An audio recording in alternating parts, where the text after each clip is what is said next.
So these are the years when we're doing redistricting. Gives you a sense of my office's life. We start out with the enrollment projection like we do. We begin to advertise for volunteers. So if somebody who said, what are ways a parent can participate? Occasionally when we do redistricting, we do ask for volunteers. So a parent could apply and participate.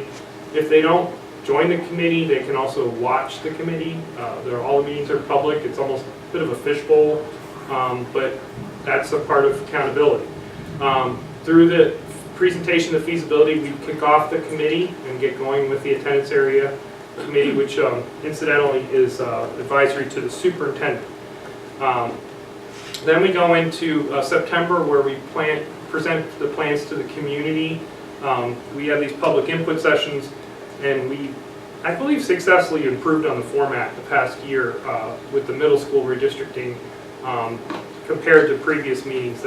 They seem to be meetings that brought a little bit more quality input from the parents. We also use web surveys, emails, and then you get into towards the end of the year, we have the board decision-making process for redistricting, and this schedule doesn't include the most important part. I believe is the transition process. What happens? My colleague Dave Ramsey will work together with the schools to put together bus trips where the students can go visit the new school, meet. Well, one of the best things that usually will happen is they'll see, wow, okay, I know that kid, because usually we don't move a house, we move neighborhoods, so they get to see people that they remember when they go to the new school, and that helps to make a big difference in making the new connections at the school. It's not going to be perfect. Redistricting is disruptive. We'll all just agree that it is, but it helps to have that transition process. So I went over a little bit. I apologize, but I definitely will stay and answer all questions that come up. So we wanted to open up at this time, hopefully some of the questions that folks submitted, maybe you got your question answered, maybe you didn't. So this is a time when some questions, general questions for the good of the order. If something is really specific, we might put it in the parking lot and answer that question later. Yes. Okay? So we're happy to answer any questions. Here they are. Here we are. I have a question. The attendance area committee, I know I got a lot of emails, they're asking for, parents and people that live in the area to be a part of that. But if I remember correctly, they were always like at 4 o'clock in the afternoon in Ellicott City. And for anybody, basically, that's almost impossible. Like, I know I'm a stay-at-home mom, but I've got 4 kids. My kids get off the bus at 4 p.m. And I know I would really have liked to have gone, but then my husband has to come home early. I've got to get childcare for my children. It's just an impossible time for people. So I kind of feel like if you're going to be asking for, help in committees, that maybe you consider making it later in the evening where more people could get to it.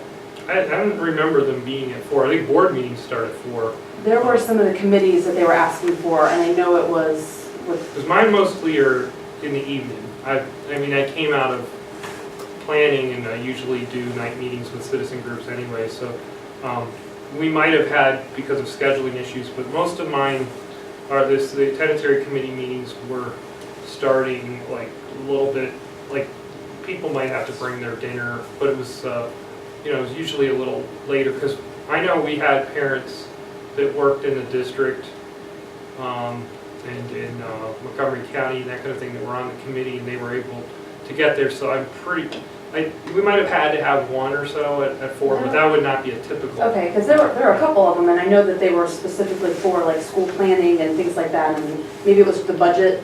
Or could have been like the board of ed meetings that had those. No, it wasn't Board of Ed. It Yeah, was more I always like push for this them to be planning later, kind of stuff. much Okay. to the chagrin of my lab at home. No, hey, that's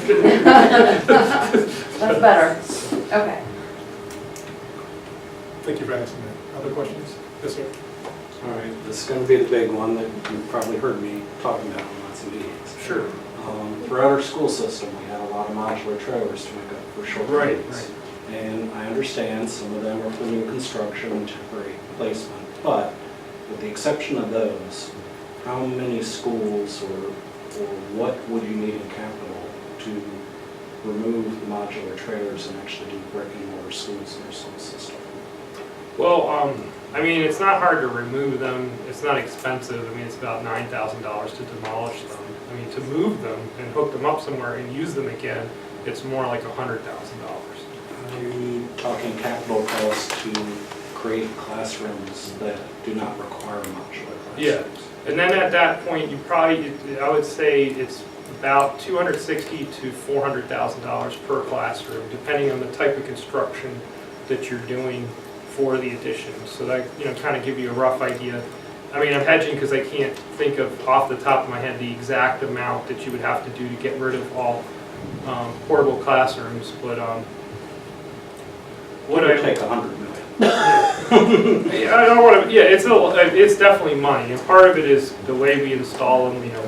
We put all the the electronic technology and everything, and they have to meet code in Howard County, which is not the easiest place in the country to meet code. So we our costs. I know just from talking to planners in Virginia that our relocatable classroom costs are quite high, comparatively. But the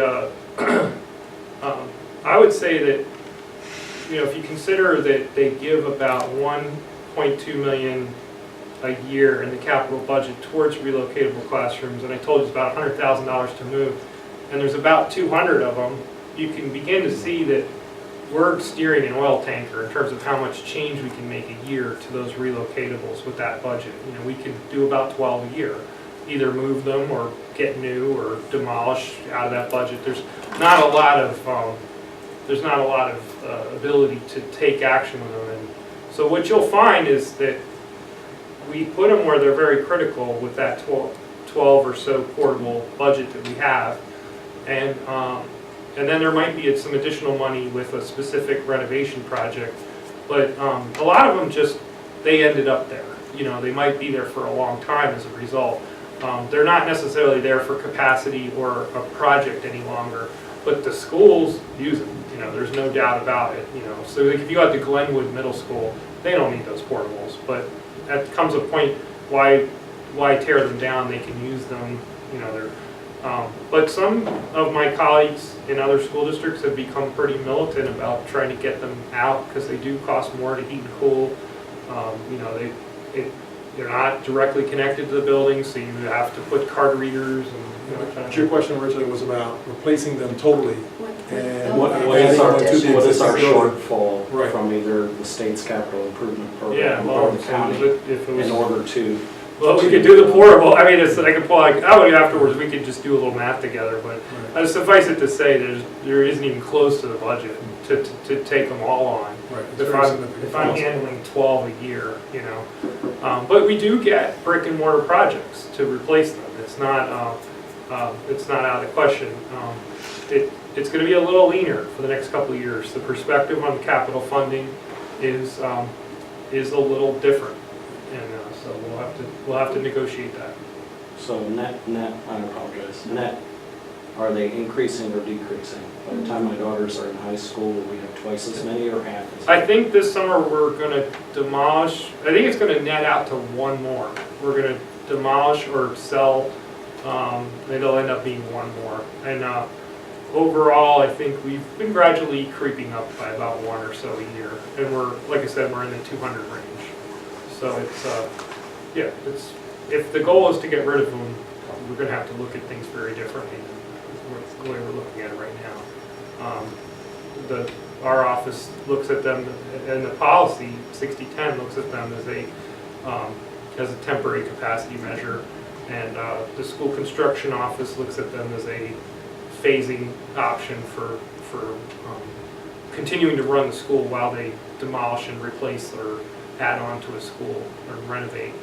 So we've accepted them and used them. So that would be a change in policy for the organization.